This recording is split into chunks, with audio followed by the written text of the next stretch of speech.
Hi, everyone. I'm Denise O'Malley, the founder of You Define Wellness, and welcome to another edition of the Defining Wellness author series.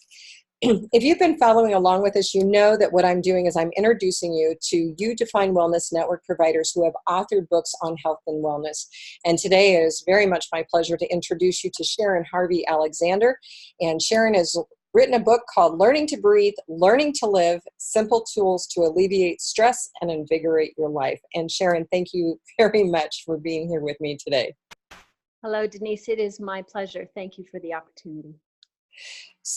And you're welcome. And so I'm showing your book right now. So tell me a little bit about it and how it came about. Sure. So the book began as something much bigger. I was fortunate to travel to Africa and climb Mount Kilimanjaro for my 50th birthday. And on about the second day of the trip on the mountain, about 4 days after we had left Denver, I started to feel run down, worn out, and my mind spiraled into worry about all the things that might go wrong. Have I put all this time into training, taking time off from my routine at home, investing in the trip to not succeed? And long story short, what I realized is I had not been engaging in any meaningful way with my personal practices from the time we left Denver until the next day. When I pulled them back in, I have a morning routine. I was able to maintain that on the mountain from that point on. A big part of that is breathing, is connecting with my breath in a way that nourishes and maintains or even increases vitality. So I brought my practices back in on day 3. I continued them over the course of the trip, which was 9 days on the mountain. And I felt better and better every day. Even as we summited, even as we climbed to 19,000 feet. Oh, wow. Spent the night on top, which maybe 1% of any party or group that attempts Mount Kilimanjaro will do. So being able to breathe, being able to process oxygen when there's very little in the air was important, was a big part of this. The book that I started to write may have been a memoir, but for whatever reason, this is the book that came out of all of that. It's just full of a few basic practices that anyone can implement to feel better in the moment. So in the book, do you cover the history of how this came about and the expedition that you were on? I do not. No, this is simply a manual. It's not so much a story as it is a guidebook to effective breathing mechanics, and then the ways that you can fine-tune that depending on your situation or your need. Okay, so the person picking it up is looking for it as a tool, something to go into their toolkit. That Absolutely. is a kind of a manual is to guide you so that you're doing it properly. Now, you and I have had these conversations before on breathing, so I'm going to ask a question that I already know the answer to, but I love your answer for it, so I'm going to ask it again. We all breathe every day. I mean, really? I mean, so why do we need to learn how to breathe when we already do it since the moment we were born? Yes. And a lot of people who are just starting out will say, this is so boring. Why do I have to do this? Because sort of the other side of what you're looking at Yeah. or coming forward. Yet, if we stick with it, it brings about this transformation that feels good, that allows us to do good and to be good. It's magical, it's amazing, it's simple, it's no cost, yet few of us breathe well. Life has sort of taken us down a path where the mechanics of our breathing has been changed, modified, and is not so beneficial now. Wow. So when did you publish this book? I published this book almost 2 years ago now, the fall of 2017. And what do you hope the reader is going to be experiencing from it? And what do you want them to get out of it? Great question. I am on a mission to transform the world, to transform stress into joy, one person, one breath at a time. I know it can happen because that's my experience. That's the experience of the clients I work with. And that I would love to see this book get into the hands of millions of people around the world so they can have simple practices that leave them feeling better in the moment. I forgot I muted me. Sorry. So have you used this in workshops, or how are you out introducing the world to the book that you wrote? Yes, thank you for asking that question. I teach and train from the book. Mm-hmm. I have a program that I have developed. I may have mentioned that the book starts out with 2 very basic practices to stimulate the parasympathetic nervous system, to work with the vagus nerve, which is responsible for the relaxation response in our body, also enhances digestion, improves the quality of our sleep, allows us to focus our mind, banishes stress and anxiety and overwhelm, depression, those kinds of things. So I teach and train from the book, working with the tools that are here, and I tailor it to individuals and to the groups that I work with. That's fantastic. So where are you holding these workshops? I have a private studio in the Boulder, Colorado area where I hold workshops. I also offer them in chiropractic offices and through the Boulder Valley Lifelong Learning School continuing education program, as well as yoga studios and with community groups and service clubs. I also travel to offer the workshops for groups of 4 or more, and I'm working to bring it online eventually. That would be an exciting thing to have that happen. So is there one thing in the book that you can share to give people a sample of what it is that they're going to be learning from it? Sure. Would you like me to read a little bit? Or in the beginning is a story about a gentleman who came to one of my classes, and I could just tell that story. Which do you prefer, Denise? Let's tell the story. I love stories. Okay. So I will, it's in the introduction to the book. This gentleman in his mid-80s came to one of my breathing classes. This was a single standalone class through the community education program. His wife found it that morning and signed the 2 of them up.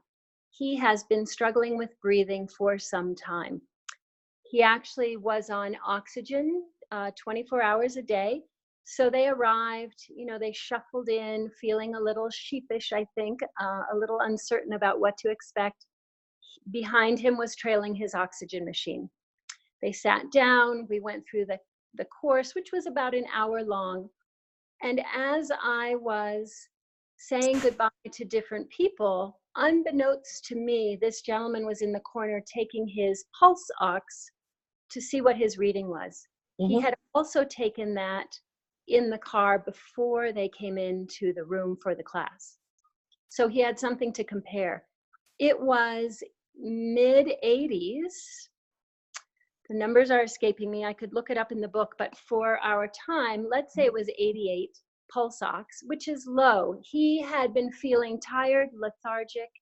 Makes sense. I mean, yes, he's an older gentleman, but if we're not getting enough oxygen, our tissues they're not thriving. They can't really do the work that we used to be able to do. So it had been some time that he was not able to work in his business any longer. His son was taking over the metal smithing business, family business. At the end of the class, after everyone had left, he and his wife came up and told me about this pulse ox reading comparison. It was 98% then. And that's a huge and significant increase increase in the amount of oxygen that he was processing. And he was encouraged and actually had a big grin on his face and confident that he could go to work tomorrow, be there in the shop as his son did the work that needed to happen in this metalsmithing business. Well, that's proof right there that, that's awesome. That's a great story that you're sharing. Thank you.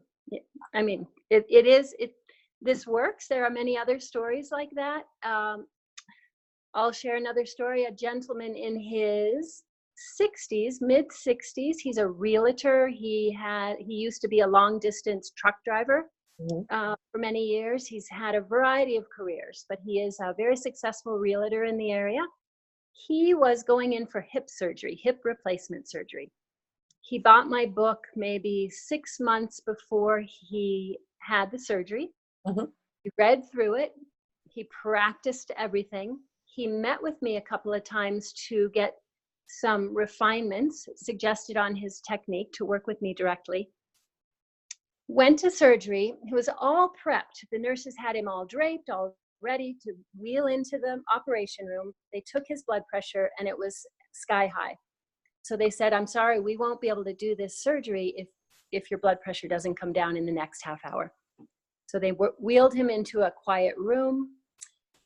He knew that he had these tools. He didn't know that they affected blood pressure, but he started to practice them. And guess what? His blood pressure came down to normal. They were able to continue to proceed with the surgery. And he feels like he healed better as a result of paying attention to his breath, right? We can breathe into an area. It's fabulous for surgery recovery. It's fabulous to ground and center us in a stressful moment, like before being wheeled in for a major surgery. Right. So many applications where breathing is transformative and only positive. Well, I'm feeling like this is a great gift that you're giving to the world. Thank you. And everybody needs to read it. Absolutely. They do. Yes. So in preparation for this call, knowing that we were going to have it, I'm sure that you had some ideas going through your mind as to what you wanted to make sure that we covered. Is there anything that we have not, a message that you want to convey? I would like everyone to know that after you buy the book, which is $15, all said and done, and you read through it, the tools, the practices cost nothing to implement. They're always available, right? We're befriending our breath. We are creating a relationship, a beneficial, a nurturing, a positive relationship with breath. What travels with the air when that enters and exits our lungs is life force energy. The Hindus, the Sanskrit word is prana. The Chinese medicine word is qi, qigong, tai chi. The Native Americans call it the Great Spirit. That is what we are bringing in to our entire body when we breathe effectively and get air into the lower lobes of the lungs. That's what's important, is most of us breathe in such a short and shallow way that our life becomes short and shallow. So if you want to bring your whole self, your best self, your healthiest self into everything you do, it behooves you to work with the breath, to cultivate a relationship with your breath. And then it becomes natural, and it just is, because of course breath continues to flow until our very last breath. And why not have that be a wonderful experience? It becomes automatic. We breathe well, we breathe right, and we feel good as a result. Simple. It is. It's very simple. Incredible life lessons for $15, guys. So where can people buy this? So it's available from me. I can bring it to workshops. It is available on Amazon as an ebook, and also as both paperback and a hardback book. And the publisher is Balboa Press, so it is also available there. It's available in some local bookstores. You know, it's out there, so it's easy to find. Just type in the title, Learning to Breathe, Learning to Live, Simple Tools to Relieve Stress and Invigorate Your Life by Sharon Harvey Alexander, and you'll find it. Awesome, awesome. Well, for those who are watching this, you got to go out and get that book. But you know what? If you want to actually work with the expert here, Sharon, I just shared her information. You can hit that rewind button, go back and get it. Go to her website, pick up the phone and call her and work with her in coaching. And if you aren't going to do that, the book will help get you started. Sharon, thank you so much for doing this with me today. Any last words or thoughts? I work virtually, so we can work over the screen, over the telephone, over the computer, from wherever you are in the world. I would love you to feel better and to know how to transform stressful moments into joyful and ease-flowing moments, rather than experience dis-ease, which spirals into disease. So start today, order the book. Please reach out and contact me if I can support you in any way. Thank you so much. Thank you. And for those watching this, I'm guessing you've probably found us on our YouTube channel. And as you know, all you have to do is put You Define Wellness in the search bar and you will find our channel. We have more than 70 videos on there with our network providers that are there to help guide you, help you find your wellness path. Sharon has a couple of videos on there, so you can check out those as well. And we thank you for joining us today, and we hope to see you on another video.